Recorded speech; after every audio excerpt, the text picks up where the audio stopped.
옛날 실비에서 요즘 실비로 바꿨다가 낭패를 보신 분들이 상담 문의를 정말 많이 주시더라고요. 병원 다녀왔는데 받을 게 없네. 옛날 실비로 돌아가려고 해도 기간이 지나서 안 되고 정말 난감하고 속상합니다. 옛날 실비가 너무 비싸니까 요즘 실비인 4세대로 바꾼 건데 왜 비싼 옛날 실손을 또 그리워하게 되는 걸까요? 실비 보험료 때문에 고민이신 분들 오늘 이 영상 끝까지 보시면 속 시원하게 고민 해결하실 수 있으실 겁니다. 내용에 앞서 좋아요와 구독 부탁드리겠습니다. 안녕하세요. 보험 전문가 사남매 아빠입니다. 혹시 이런 경험 해본 적 있나요? 짜장면을 시켰는데 옆에 짬뽕 맛있게 먹는 사람 보고 짬뽕 먹을 걸 하고 이런 선택에 대한 후회 아마 누구나 한 번쯤은 겪어봤을 거예요. 이와 마찬가지로 제가 보험 일을 하면서 가장 많이 받는 질문 중 하나는 바로 제 실비보험을 유지해야 할까요? 아니면 요즘 실손인 4세대 실손으로 전환해야 할까요? 혹시라도 전환했다가 후회할까봐 걱정되시는 분들이 이런 고민을 많이 하시는데요. 그 답은 영상에서 알려드리겠습니다. 먼저 4세대 실손으로 전환했을 때 가장 피부로 와닿는 사건이 뭔지 알아보겠습니다. 우리는 살면서 병원에 통원을 많이 할까요? 입원을 많이 할까요? 네, 아마 대부분 통원을 많이 할 거예요. 그 통원으로 보험사에 실비 청구했을 때 전환하고 가장 많은 후회를 합니다. 충격이라고 말하시는 분들도 있어요. 청구해도 받을 게 없다고 많이 얘기하시는 거죠. 자, 전에 실비 영상에서도 말씀드렸듯 입원이 장기화될수록 4세대 실손의 장점이 확실히 드러난다는 내용의 영상이 있습니다. 오히려 옛날 실손보다 더 좋은 점도 많았었죠. 그런데 통원은 다릅니다. 저도 곰곰이 생각해 봤는데 왜 4세대 실비가 1세대보다 70%, 2세대보단 50% 저렴할까라고 고민한 적이 있었는데 아하!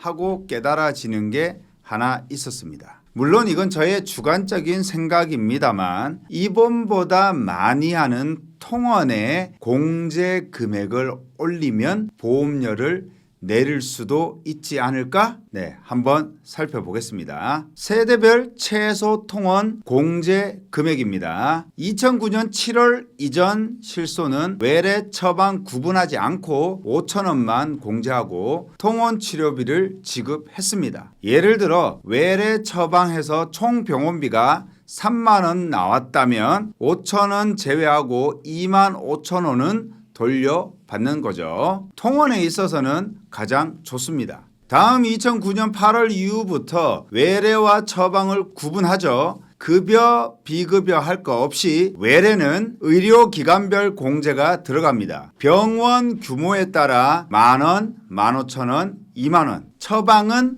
8,000원 공제합니다. 2015년 9월 이후부터는 외래와 처방이 전과 동일한데 경쟁을 붙이죠. 외래는 기존 의료기관별 공제와 급여 10%와 비급여 20%를 합한 금액 중 큰 걸 공제하죠. 통원도 마찬가지로 기존 8,000원 공제와 급여 10%와 비급여 20%를 합한 금액 중 큰 금액을 공제합니다. 2017년 4월 이후부터는 전과 동일한데 비급여 3종 특약, 비급여 도수치료, 비급여 주사제, 비급여 MRI 그래서 2만 원과 3종 특약 30% 중 큰 금액을 공제합니다. 청구가 많이 되는 비급여 3종을 잡아보겠다는 의지가 담겨있는 변화죠. 자, 2021년 7월부터 실손입니다. 현재 판매 중인 4세대 실손이에요. 구조가 완전히 바뀌었습니다. 외래 처방으로 구분하는 거 아닙니다. 이때부터 외래 처방을 합쳐서 급여, 비급여 공제하고요. 비급여 3종도 공제금을 높였습니다. 자, 급여는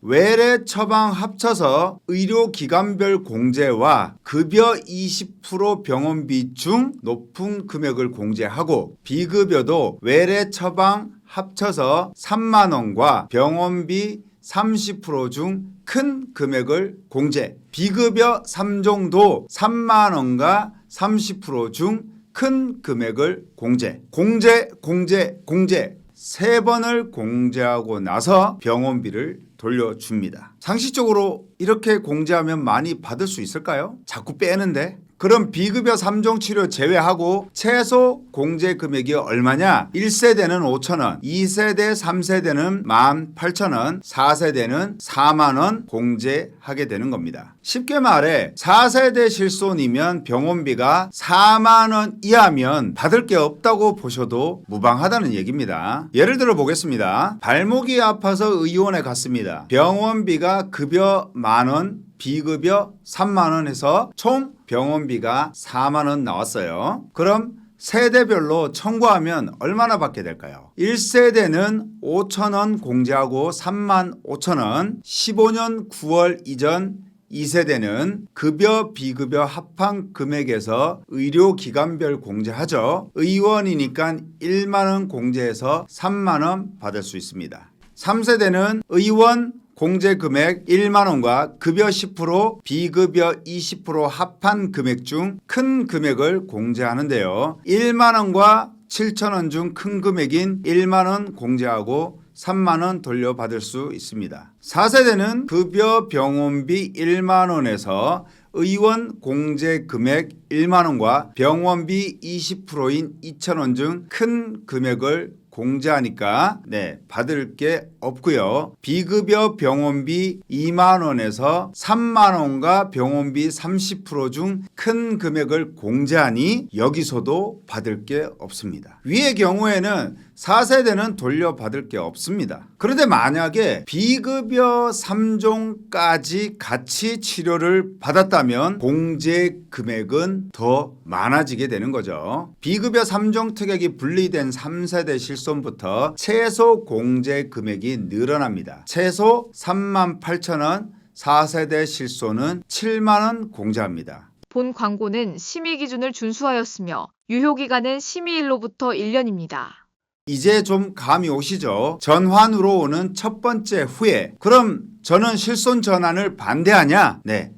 끝까지 보시면 아십니다. 제 생각에 4세대 실손으로 전환을 하면 어쩜 통원보다 더 불리한 게 또 하나 있는데요. 그건 바로 연간 본인 부담금 상한제의 변화입니다. 기존 1세대에서 3세대는 본인 부담금을 제외한 급여, 비급여 의료비 총합이 연간 200만 원이 초과하는 부분에 대해서 회사는 다 돌려줍니다. 쉽게 말씀드리면 총 병원비가 5천만 원 나왔는데요. 내가 가입한 실손의 자기 부담금이 10%라면 5천만 원의 10%면 500만 원이죠. 그럼 원칙적으로는 4,500만 원만 받아야 맞는 겁니다. 그런데 본인 부담금 상한제 연간 200만 원 한도가 있어서 200만 원을 제외한 나머지 즉 4,800만 원을 받게 되는 거죠. 괜찮죠? 그런데 이게 4세대 실손으로 오면서 큰 변화가 있습니다. 4세대 실손은 치료비가 비싼 비급여 치료를 잡아보고자 고심한 노력이 보이는 부분이기도 한데요. 본인 부담금 상한제가 있습니다. 있는데 급여에만 있고 비급여 치료에 대한 내용이 사라졌습니다. 예를 들어 보겠습니다. 병원비가 나왔습니다. 비급여로만 5천만 원 나왔다면 4세대 실손 가입자들은 비급여는 30% 자기 부담금이죠. 네, 3,500만 원만 돌려받습니다. 1에서 3세대 가입자들이 4,800만 원 받는 거에 비하면 돌려받는 병원비 차이가 엄청난 거죠. 물론 이것도 장기 입원일 때는 또 다를 수 있습니다. 이것 외에도 비급여 할인 할증 제도라든지 재가입 주기 15년에서 5년 단축, 보장 범위의 변경이라든지 여러 가지 변화가 있습니다. 자, 그럼 설계사인 저에게 유지? 전환? 물어본다면 전 위에 여러 가지 불리한 조건임에도 불구하고 전환하라고 말씀드립니다. 거기에 해당되는 분들이 어떤 분들이냐면 대전제가 보험료가 부담이 된다면 전환, 현재 입원 치료 중이라면 네, 전환 추천드립니다. 그리고 2013년 4월 이후 가입자라면 15년 후에 자동으로 재가입되니까 미리 비싼 보험료 내지 마시고 전환하시는 걸 추천드립니다. 그럼 만성질환으로 통원 중이라면 어떨까요? 네, 전환 추천드려요. 대표적인 만성질환이 고혈압, 당뇨잖아요. 1세대 약관 보시면 질병통원의료비 보상 한도는 발병일로부터 365일을 한도로 통산 통원일수 30일까지로 합니다. 다만 동일 질병에 의한 통원이라도 질병통원의료비가 지급된 최종 퇴원일로부터 180일이 경과하여 개시한 통원은 새로운 발병으로 간주하여 보상하여 드립니다. 여기서 주목해야 할 게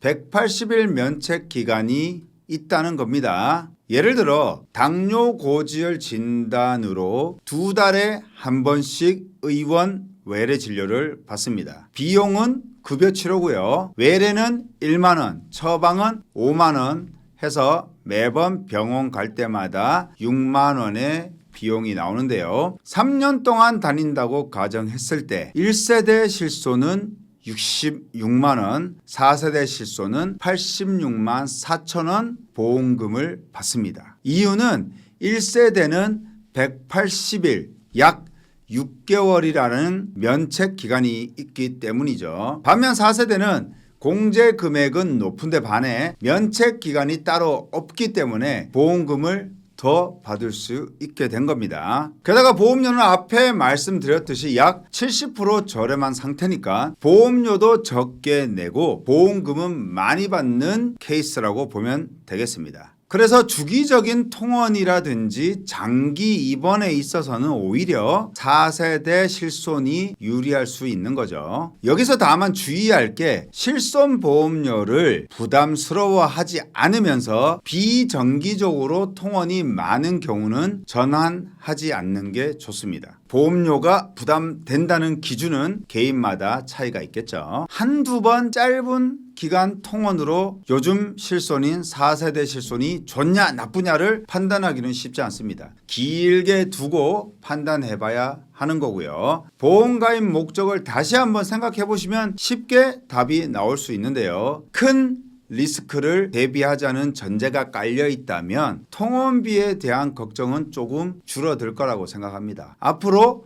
5세대, 6세대, 7세대 계속 실손은 변화할 겁니다. 이제 실손만 있으면 다 된다는 개념이 점점 무색해지는 시기입니다. 불확실한 실손을 기대하는 것보단 부족한 점을 보완하는 비갱신형 플랜을 고민해 보셔야 할 때입니다. 저는 생보사, 손보사 32개 회사의 상품을 판매하고 설계하는 보험 대리점 소속 설계사입니다. 실비뿐만 아니라 보험, 리모델링 등 보험에 대한 궁금증 있으시다면 편안하게 연락 주십시오. 내용이 좋으셨다면 좋아요와 구독도 부탁드립니다.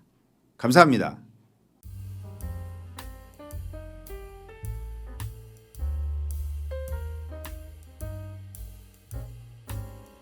본 광고는 심의 기준을 준수하였으며 유효기간은 심의일로부터 1년입니다.